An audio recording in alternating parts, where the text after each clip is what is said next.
Namaste and welcome to Vedanta, the River of Wisdom podcast, a podcast that brings to you the ancient flowing tradition of wisdom that reveals you are pure being having a human experience.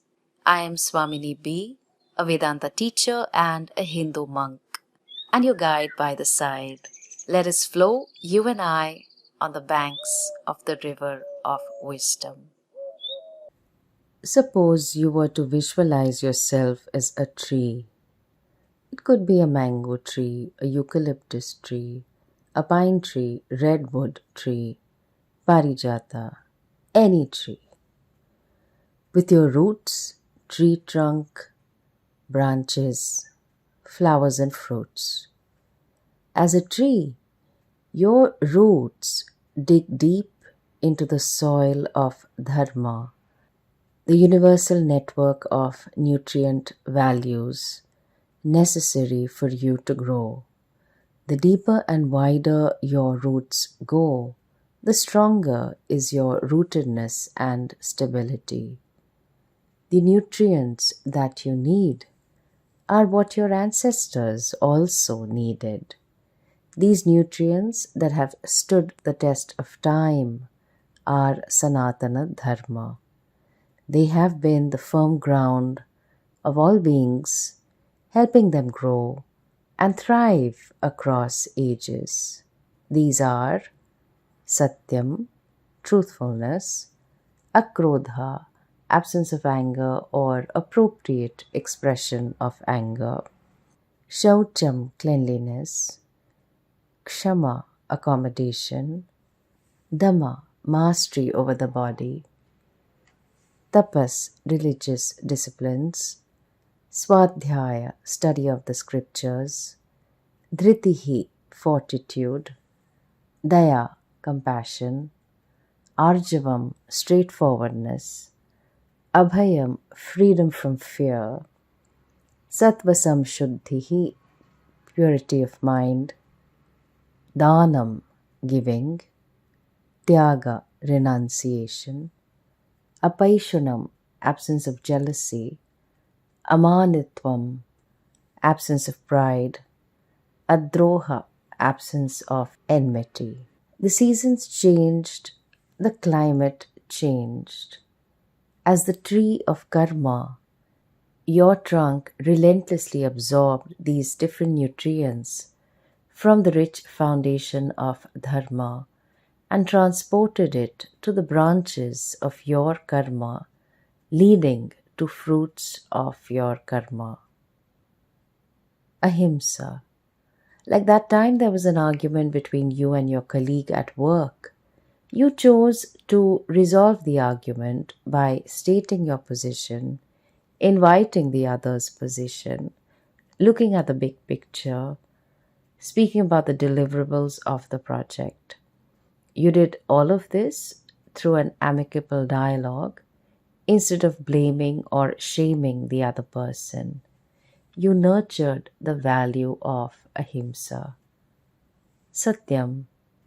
At work, you admitted to a mistake even though you knew it would lead to consequences. With your partner, you shared how the person's loving presence and words have helped you heal from your past trauma. Yours was the karma of Satyam, truthfulness, which led to the fruit of being happy for both. Every day, we live the karma of Satyam. In those instances when we moved away from Satyam and spoke lies, were the consequences favorable to you and the other?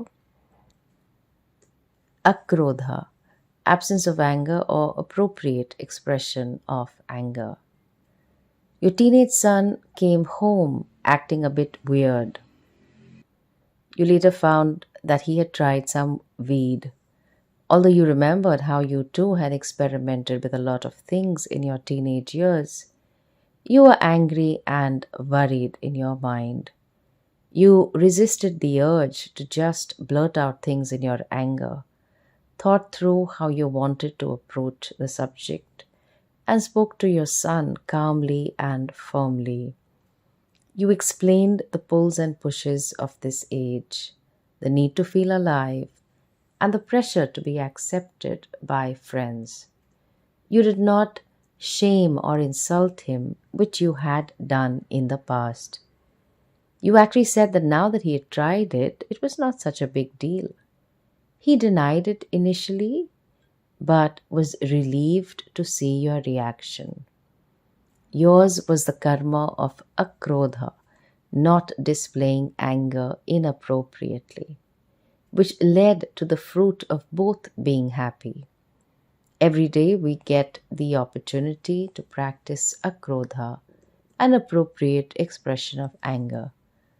When else during the year have you shown akrodha which has led to a greater connection between you and the others? Shaucham, cleanliness. Shaucham, external. At home and at work, there are many days that you're exhausted, and the last thing that you want to do is organize your room, your office table, and especially your files on the computer. And yet, when you make the effort to do it sometimes, yours is the karma of Shaucham, cleanliness, promoting an organized and tidy space, which promotes light-heartedness and clear thinking. Internal Shaucham. Somehow, this year, there were many instances where there was a feeling of disconnection and tension with others. While they have their faults, you can only take responsibility for your behavior. You realized that there were some thought patterns that you are carrying as baggage from the past. The pattern of not feeling appreciated, the pattern of not expressing yourself, assuming that people will magically understand, the pattern of considering yourself superior because you are into Vedanta. You understood that you need not be dictated by your patterns. You always had freedom of choice. And so you deliberately grew the karma of appreciating the other, expressing yourself, and not taking a superior stance. Yours was the karma of internal shaucham, thus promoting a leisure and space to see reality for what it is, and not operating out of your default pattern settings. Just like we empty the garbage every day, we empty what is not required from our lives through clear thinking, support of others, and prayerfulness. Every day we get the opportunity to practice Shaucham, both internal and external. What have been the effects of enjoying the value of Shaucham this year? Is a good question to think about. Kshama, accommodation. Your colleague had a medical emergency to attend to. You were busy with many things too. And yet, out of your care for the person, as well as a commitment to getting the job done, you made the time to do your colleague's bit too. Yours was the karma of kshama, accommodation. You have been resentful of your father not spending enough time with you while you were growing up. And so in adulthood, you often are sarcastic about why you should spend the time with him given that he was not there for you. Seeing him struggle with old age related issues, now you see the need to be more accommodating of him. You see that he was brought up with the idea of a man's job is outside the home and children just have to be seen and not heard. Yes, you felt denied. And yes, that was how he was brought up, and he did what he thought was his best. The remaining time with him could be spent in sarcasm and avoidance, or Some care could certainly be expressed. As everything said and done, he was a partial instrument for you to be here. Yours was the karma of kshama, accommodation. Surely this year there would have been many moments that you practiced accommodation. Dhamma, mastery over the body. You are a foodie and have struggled with finding the time to exercise, as well as figuring the right balance of diet, exercise, sleep, and rest, all equally necessary to be healthy. And so this year you reviewed all your habits in the domain of health and have maintained discipline by reducing junk food, adding intermittent fasting, researching and doing the right kind of exercise for your body type, and so on. Whenever you moved away from the routine, you did not wallow in self pity but came right back to your discipline. Yours was the karma of Dhamma, mastery over the body. Surely this year, there would have been many moments that you practiced Dhamma, mastery over your sense organs and organs of action.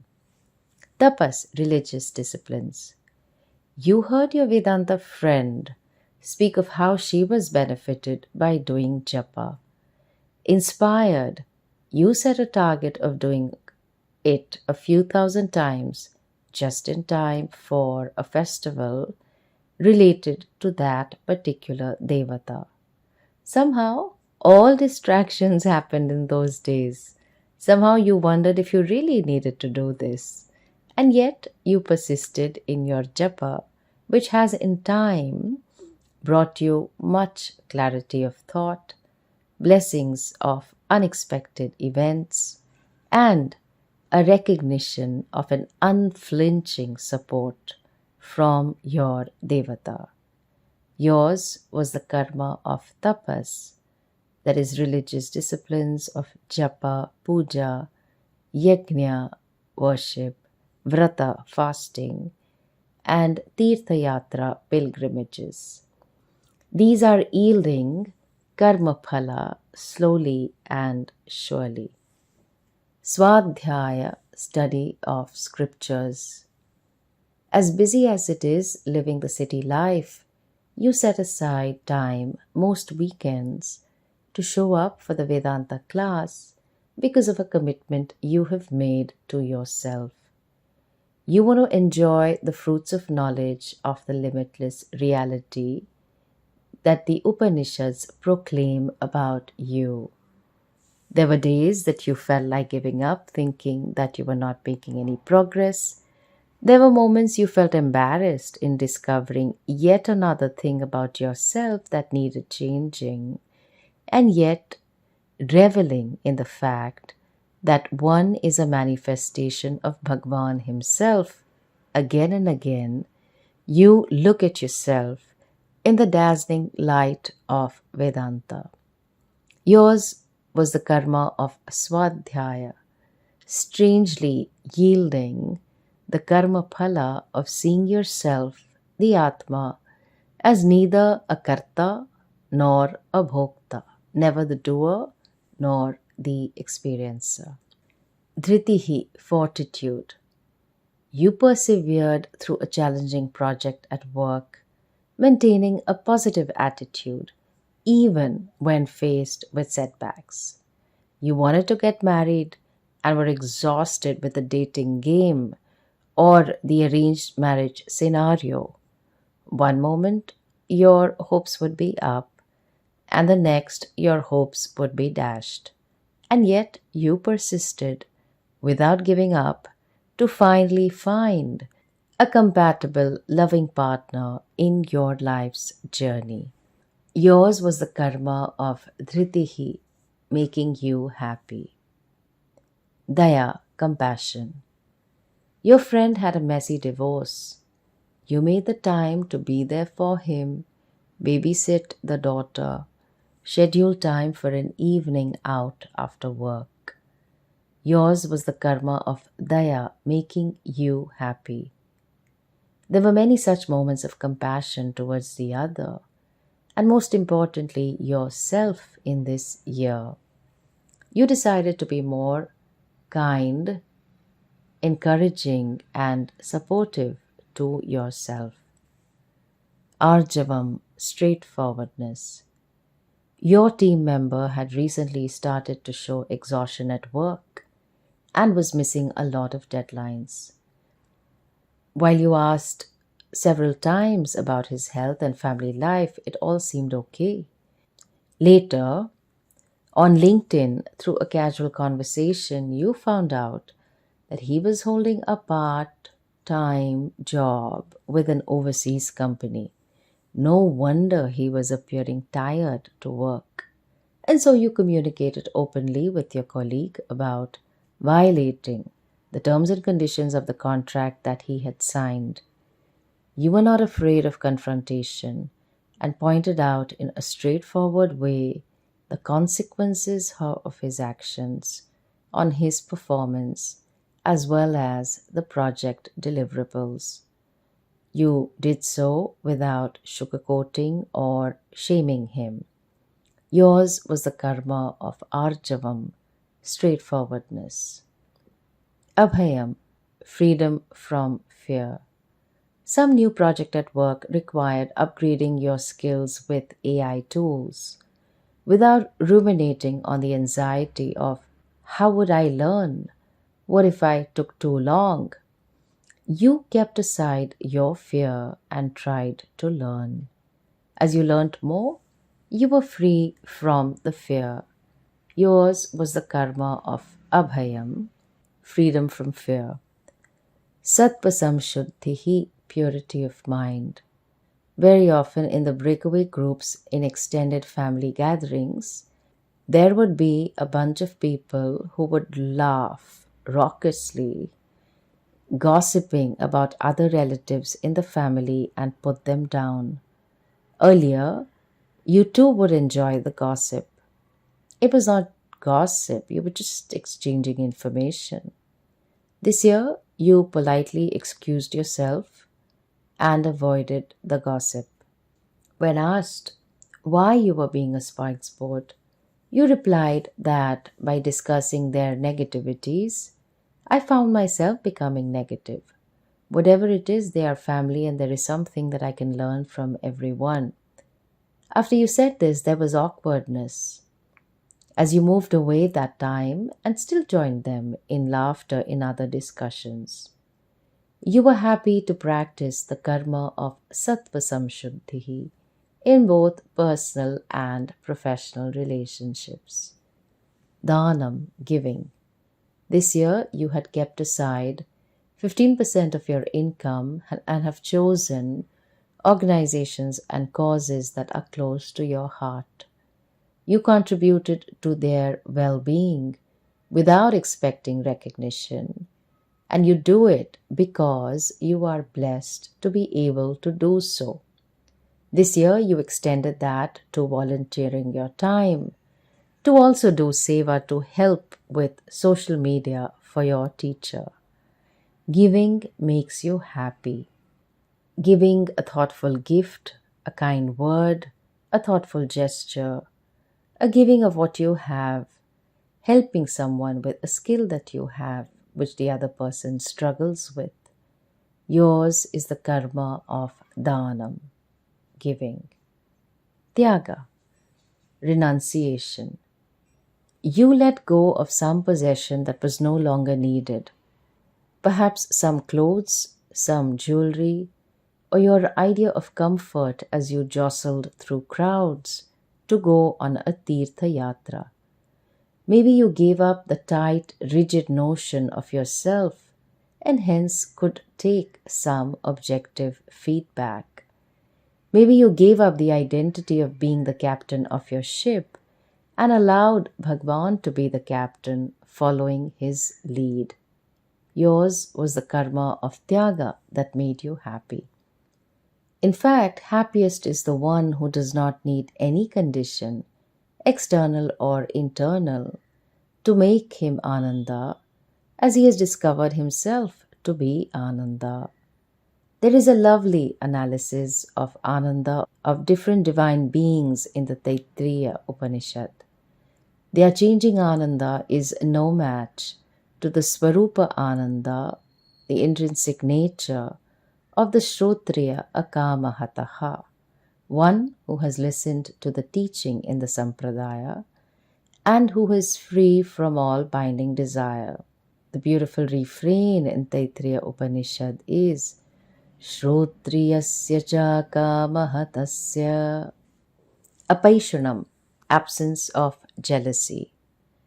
There will always be someone smarter, taller, more wealthy, and talented than us.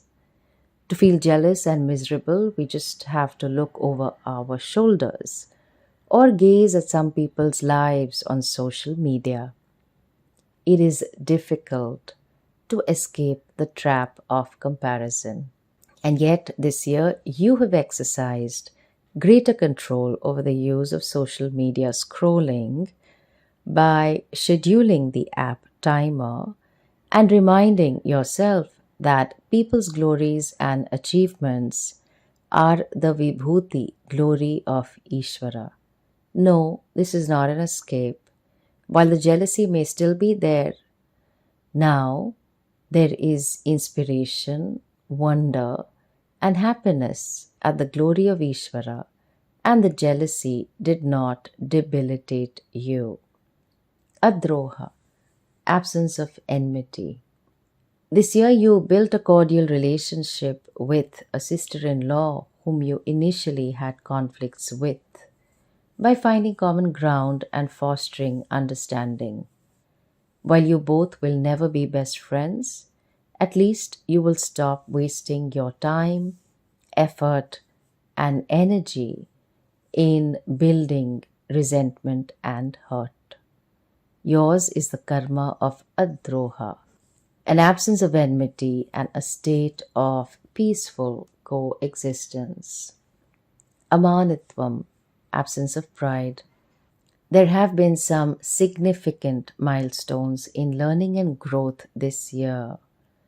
Rather than seeking excessive personal recognition, you acknowledged your contribution as well as the collaborative efforts of the entire team, including Ishvara, your silent partner, in all endeavors.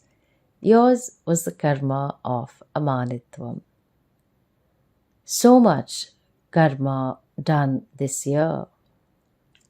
As a tree of karma, so much karma phala experienced. Enriched by all these nutrients of dharma, as a tree of karma, you become the tree of dharma. Karma can only be performed according to the framework of dharma. Every day we get this opportunity. Your roots sink into the foundation of dharma, that is Bhagavan. So many avatars appeared on earth to restore the dynamic balance that is dharma. The seeds of your karma phala fruits are scattered far and wide in the hearts of the many people you have met and are still to meet across continents and cultures. They will sprout into more trees of dharma. Just like the tree will never know where the seeds her children are, we too will never know where the seeds of our karma have traveled, their impact, or whether they've just fallen by the wayside. Our job is not to wonder about karma. Gahana karmano gatihi. Karma is too deep and difficult to understand. You uphold dharma. Dharma upholds and uplifts you. As we look back on our karma of this year, we are happy and grateful. Dharma makes us happy. You matter. Your life matters. What you do with your life matters. Thank you for listening.